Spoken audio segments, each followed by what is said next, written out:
Every year, more than 5,000 international scholars are awarded a doctorate by a German university. And I believe that most of them will tell you that Germany is an excellent place to do a PhD. Higher education in Germany means innovation, internationality, and cutting-edge research. German universities and research institutions enjoy an outstanding reputation worldwide and are highly regarded for their well-equipped facilities and competent staff. There's many different programs for funding. DAAD, only DAAD, does offer some more than 35 different programs for Taiwanese German exchange only.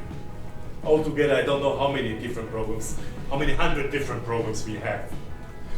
And DAAD is the largest funding organization in Germany, but we are definitely not the only one.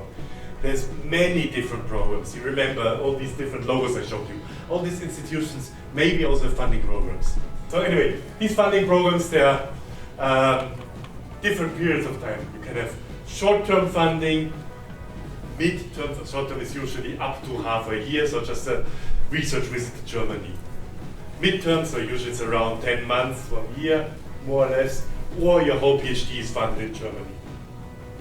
Okay, in this booklet, you'll find this kind of overview. If you open the first pages, you'll have this kind of overview in the booklet.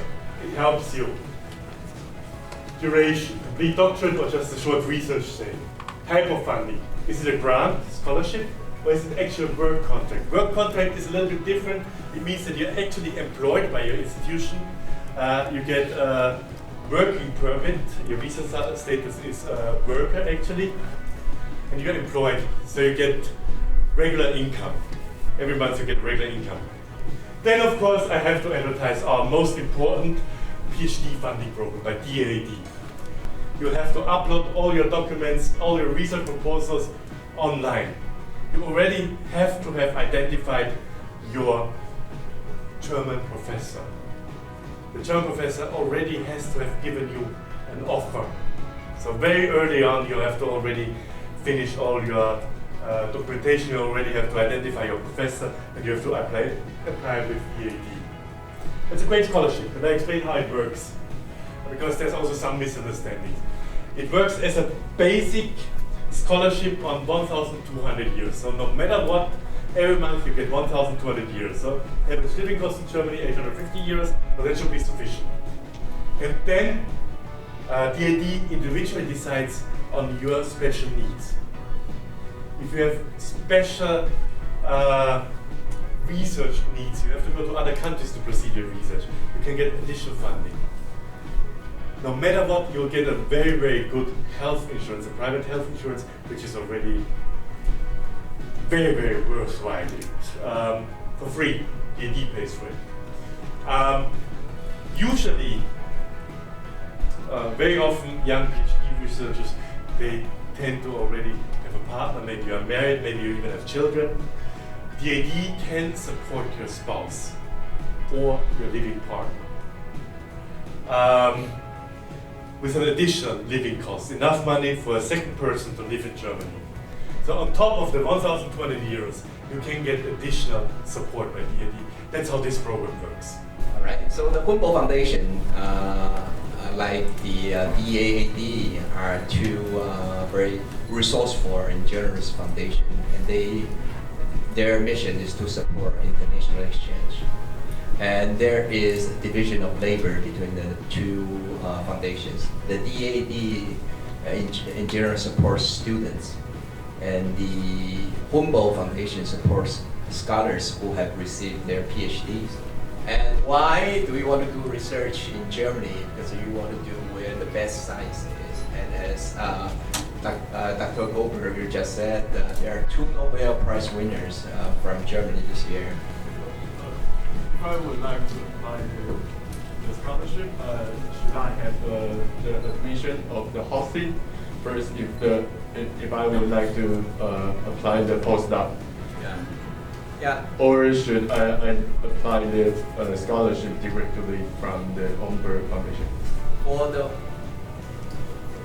For the Humboldt scholarship, you have to have a host first, all right? But that's usually a conditional support. It's also the case for the DAAD. You might be applying for the DAAD fellowship while you are applying for admission to a university. And then you will get a letter, say, from the prospective professor saying that I would like to accept this student if he wins the DAAD fellowship.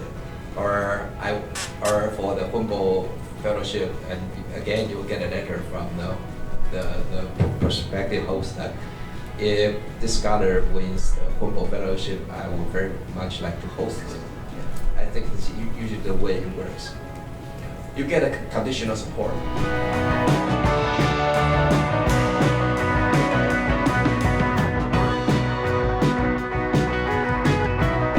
And sometimes master students approach me and say like, how can I find a professor?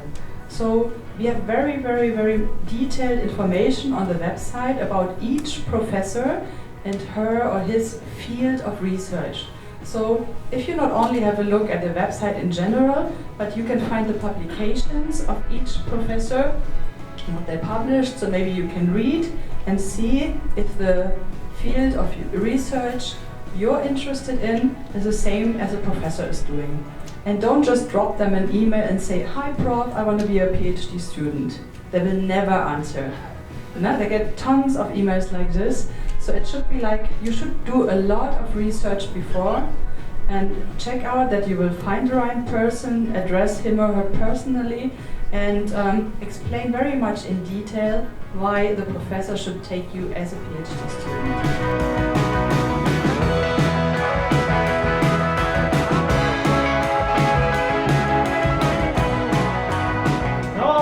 它其实就是普通的大学城，它自己是一个大学城，所以里面有很多德国的学校的设施。对，然后我们去的就是 FAU， 然后我去的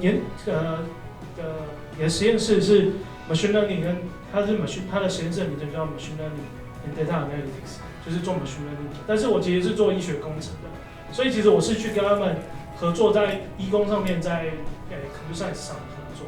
OK， 然后我去的时候，那个教授是前一年才独立。他才39岁，所以超级年轻的，就是他跟你讲话好像好朋友一样，对。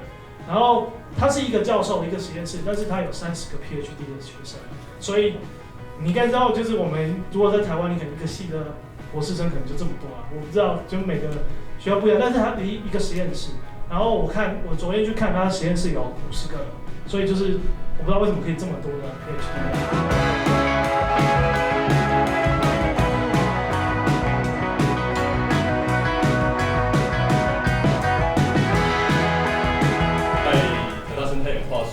硕士，然后接着1年这个服役，然后1年在中研院工作。那利用这2年的时间，我就是去申请 DAAD 的博士研究奖学金这样子。那所以申请到了以后呢，在2013年到2016年之间，就在 DAAD 的 University of Düsseldorf 完成生物学的博士研究。那之后去以色列的外斯曼科学研究院做博士后，那基本上是像是中研院一样的一个机构。Yeah, so DAAD helped me by providing my PhD scholarship for almost 3 years. And in addition to the scholarship, I also got the opportunity to attend intensive German language classes before the start of the PhD.